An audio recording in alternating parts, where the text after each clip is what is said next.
Toronto Star. I'm Raji Mudder, and this matters.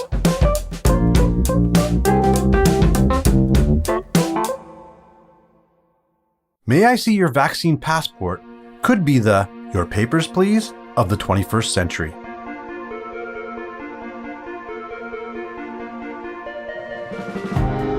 Asking for documentation to move around is the type of thing that many of us chalk up to police states. But as we move into a world of vaccinated people and those waiting to get their shot, the reality is that there will be some form of documentation that will denote your vaccine status.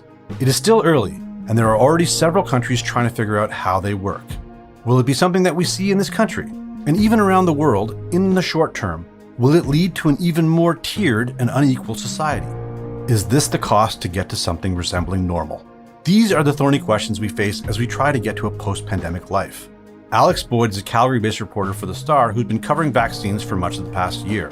She joins us to talk about how vaccine passports might be implemented and the several issues that surround them.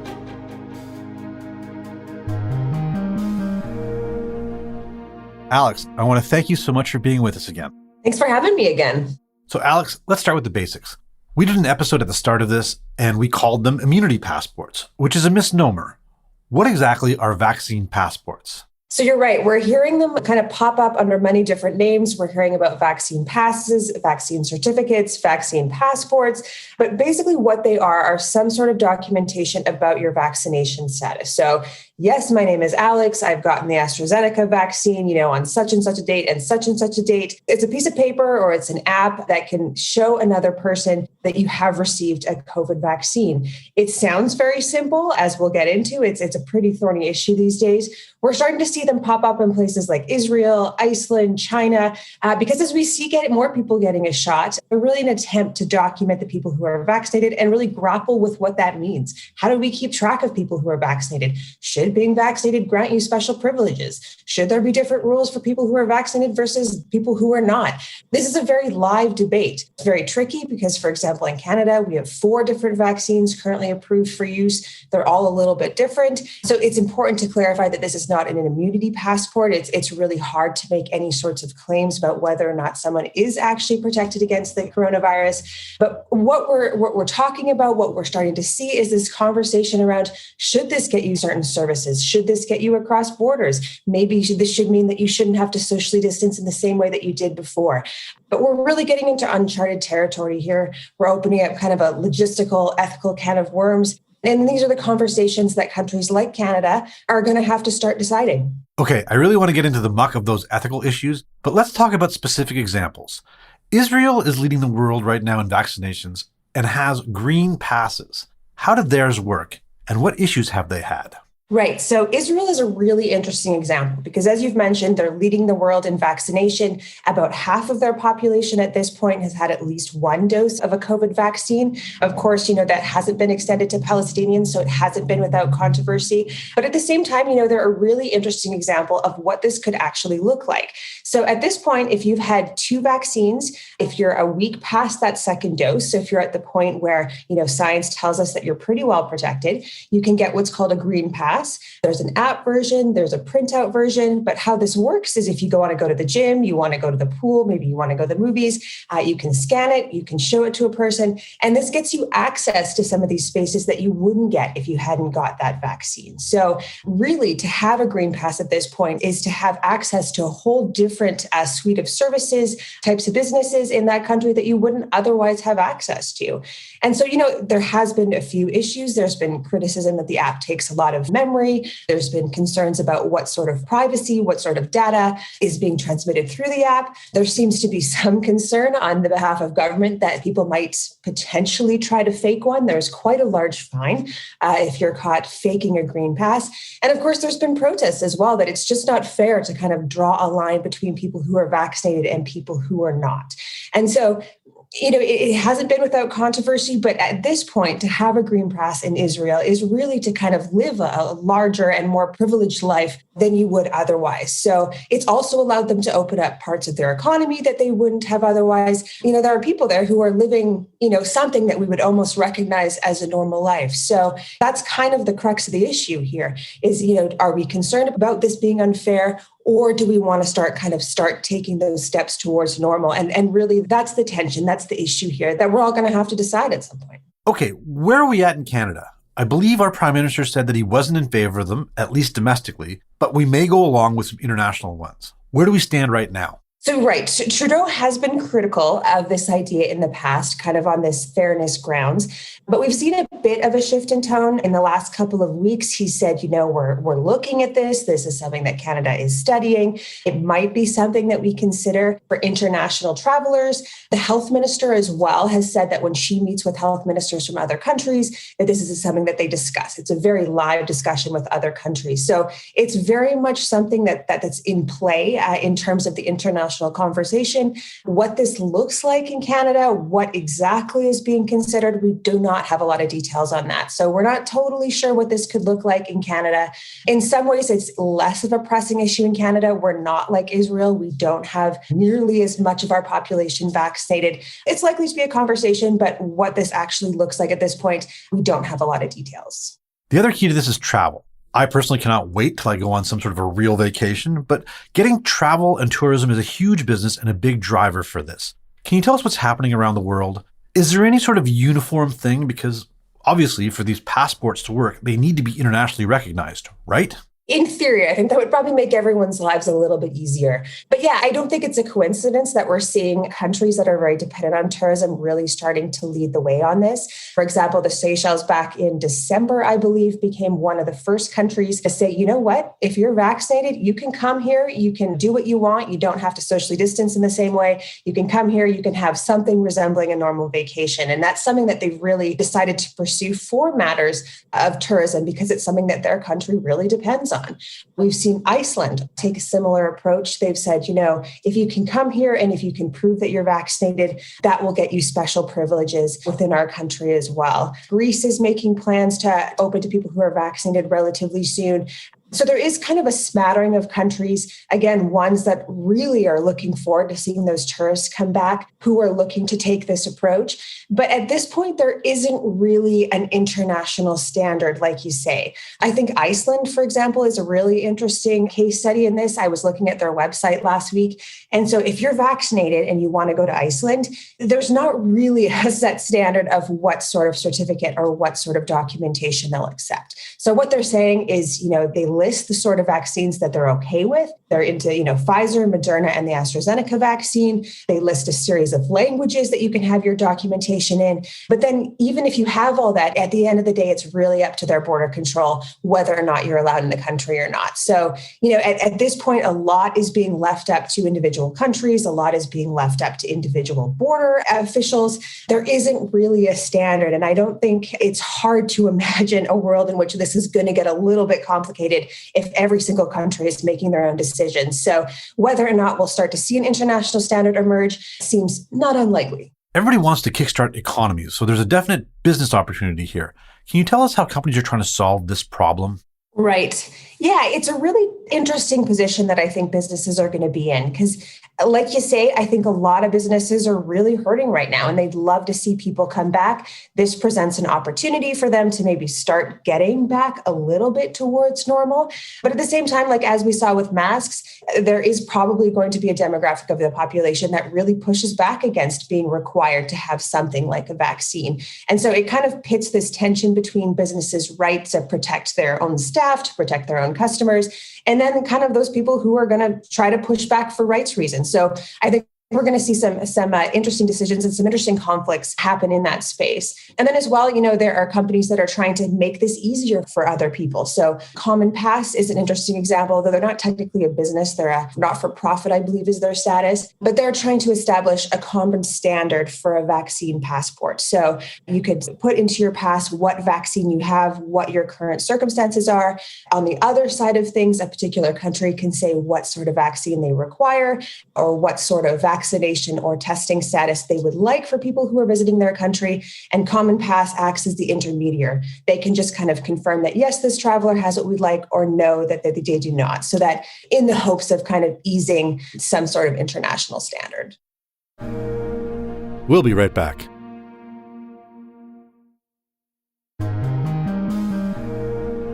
One of the really interesting things that you brought up in your piece is that some of the difficulties that workplaces are going to face, where they may have some vaccinated and potentially unvaccinated employees working together. One of the things that you brought up is lunchrooms. What other issues do you foresee as people try to get back to a normal office work life? Yeah, I thought lunchrooms was an interesting one as well. But one of the public health experts I spoke to said that what we know about transmission right now is that a lot of it does happen within something as simple as lunchrooms. So even in hospitals where people are very careful, where they're, following all the protocols, when everyone sits down to take off their mask to eat, that can be a very vulnerable situation. And so he even floated the idea, and it doesn't sound like something, that we would believe in a society where we believe everyone to be relatively equal. But he said, we might even consider having, a vaccinated lunchroom and an unvaccinated lunchroom. Businesses are going to be put in a tricky situation here because I don't think you'll meet very many business owners, or hopefully not very many business owners, who don't want to protect their staff or don't want to protect the people that come into their business. But at the same time, it puts us in a difficult rights situation if you're requiring to have people to have something like a vaccine. It's very difficult to require staff, for example, to have a vaccine. It's challenging as well to demand that someone that comes into your business has a vaccine. This is going to open up a lot of logistical challenges, a lot of potential legal conflicts. And these are the sorts of issues that, we don't really have great answers for right now. But logistically, these are the sorts of things that we're going to start to see, come to the surface as we, move down this road and as we try to get back a little bit more towards normal. But, I think the point that I found resonated with one of the public health experts I spoke to is that, there are going to be people who are very angry about the fact that they can't go to the movies or they can't go to the pool or potentially they can't do certain things if they don't have vaccination status. And, as she put it, at the end of the day, is it a right or is it a privilege to go to a movie theater? And I think once you start saying this is what we need to do in order to keep people safe, that's going to be an argument that really resonates with people. Leave it to COVID to try and justify the sad desk lunch. But Alex, let's get to the heart of this. One of the biggest issues here is that from bioethicists' point of view is that these just don't feel particularly fair. And that basically we're heading toward a have and have not type of society, basically a vaccine apartheid. Yes, that is kind of the lurking concern here. Interesting fact, one thing I learned reporting this story is Germany actually has an ethics committee whose job it is to provide ethical guidance to their government. Not something we have in Canada. I think it's an interesting concept. But they actually came out and said, you know what? If we don't live in a world where people don't have equal access to the vaccine, it's not fair to then give the people who are vaccinated, special privileges that people who are still waiting in line don't have. Maybe if we lived in a world, and this is really not very possible, where everyone had the same ability to get vaccinated at the same time, that would make sense. But because we don't, we're essentially picking winners and losers based on vaccine access. And so, they've really kind of said, we don't think this is the way people should be going. We think that it risks social unrest if people are getting special abilities that other people don't have. So, they've been a very strong voice for not giving special privileges based on vaccination status. And of course, that's not going to be a perspective that everyone agrees with. We're starting to see lots of countries move in this direction, have these conversations. But certainly this question of equity, is it fair to decide that some people are able to live a different life or a more open life because of something that they were able to have access to, something that in many circles is still a privilege? Is that fair? That really is the central question here. On the flip side, there are experts who say if you're vaccinated, you should be able to hang out with other vaccinated people, right? I mean, we've all been waiting so long for normal. Well, that's the other side of the coin, of course, is, we've all spent a really long year trying to follow public health guidelines. So should you have to wait a little bit longer once you've been vaccinated? And so I think one of the interesting examples here is just our neighbors down to the south here. The Centers for Disease Control in the US has put out guidelines relatively recently for people who are vaccinated saying, the rules maybe should be a little bit looser for you. So they're not saying, don't go to a big concert. They're not, saying you can kind of do whatever you want. But what they are saying is that people who are vaccinated could potentially considering having small gatherings together, could potentially interact a little bit with unvaccinated members of their family. So they really are starting to kind of loosen the rules a little bit for people who are vaccinated because, as the science has shown us, they are a little bit safer than those of us who haven't gotten the shot yet. And so they're kind of an interesting example of how we might start to see guidelines shift a little bit as we see more people vaccinated. I did reach out to Health Canada last week to kind of say, hey, is this something that we are considering? Is this something that we could see here in Canada?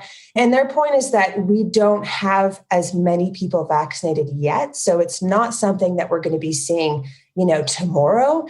The other question that they're really grappling with is this question of transmission. So we know that the vaccines do a really good job of protecting individuals from serious disease or from getting sick if they're infected by the virus. But what we don't know yet is how well people who are vaccinated are able to spread that virus to others. There's some promising data that shows that transmission may be, something that is not happening in huge numbers among vaccinated people, but we just don't know yet. So these are the sorts of questions that they're going to be looking at or looking to get more information on before they start making some of those decisions. You kind of walked into my next question.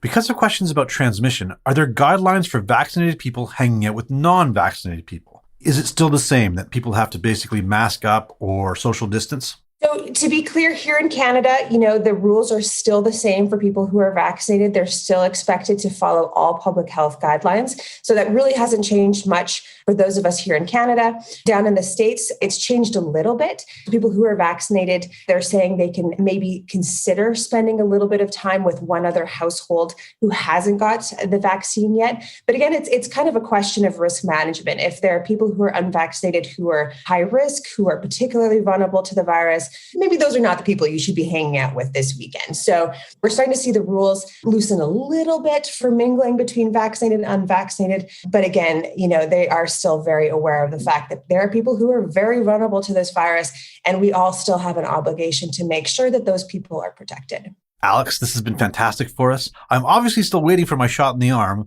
but now I know I'll also need a vaccine passport down the line. Is there anything I didn't ask that you think our listeners should know? I think I said this last time you asked me this question when I was on the podcast, and I don't mean to be a broken record, but I do think it's worth pointing out that here in Canada, we are very lucky to have vaccine doses arriving. We're very lucky to have 4 that are now authorized for use here, but we are very much a minority in the world. There are many countries in the world who haven't gotten any vaccine doses at all, who haven't had any of this protection that we're now starting to see here in Canada. So while we have these conversations here in Canada about the end of the pandemic, what this could look like, getting back to normal life, I think it's worth remembering that for huge parts of the world, the pandemic is still very much a live issue. It will be a live issue for months to come. And the ways in which vaccines are rolling out are not fair around the world. And so I think that's just something that Canadians should probably keep in mind as we're lucky enough to see more of these shipments arrive. Alex, that is fantastic perspective. I want to thank you so much for your time. Thanks for having me. Alex Boyd is a Calgary-based reporter for The Star who's been covering vaccines.